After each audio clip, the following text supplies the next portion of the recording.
Hello everybody and welcome back to Elizabeth Burnt This and That. And I have my camera assistant John here. I'm here taking some photos. I'll pop in the camera for a minute.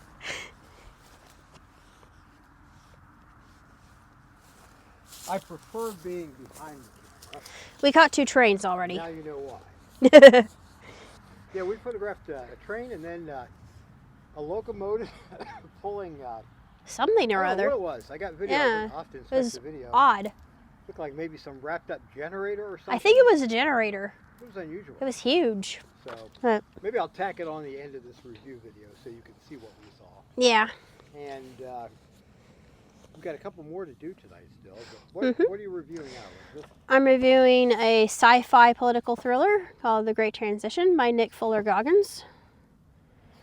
And I'm actually going to be reading an excerpt from it because it's a very well written book. I picked this one up at First Friday just out as a lark because the title intrigued me and I thought, I'm going to go ahead and read this and see what it's about. And I did, and it was not disappointing at all. My expectations were exceeded. But I had never heard of Goggins before, but it's a suspense thriller taking place in the near future. There are politics involved, as well as classism, but the story itself revolves around climate change. Whether or not you agree with the theory, it's very compelling, and it's a human tale that keeps you engaged.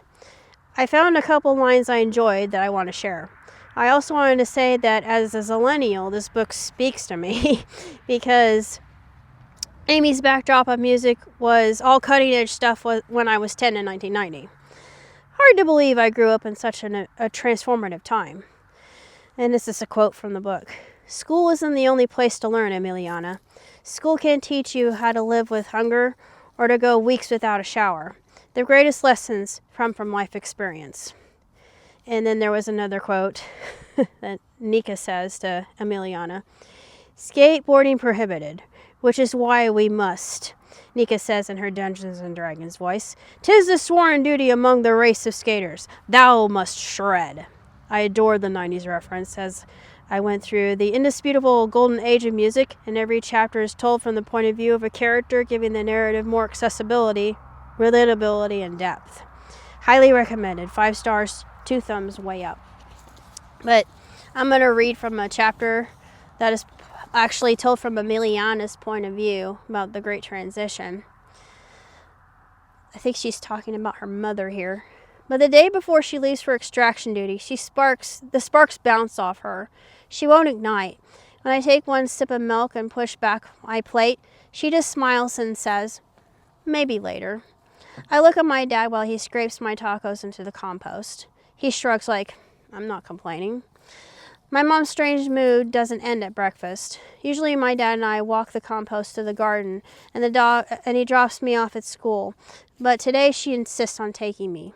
Except on walking me to school after we dump the compost. She stops in the middle of the Norzak Plaza under the shadow of the maglev trucks and touches my arm so that I stop too. Morning sun is glowing over the tallest landscapers like an aura.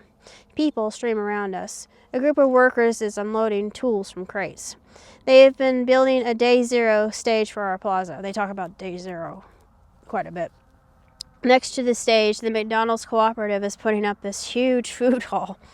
Hanging on the landscaper behind their hall is a banner that curls in the breeze, fabric rippling upward from rebuilding together and the bottom to 16 years and onward at the top.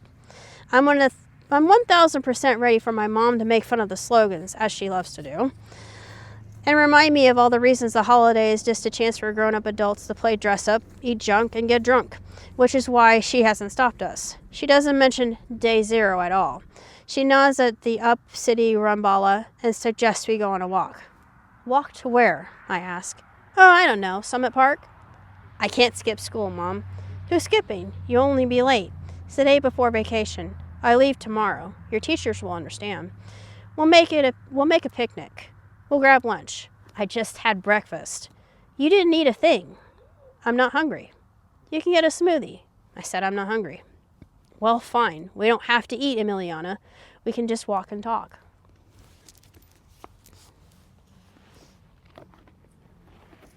You done with your review? Yeah, I just read an excerpt from it. Okay. There's Emiliana talking to her, Well, we're talking about Emiliana and Mom, and We'll her be mother back with another speaking. review. Yes. Good night, everybody. Night.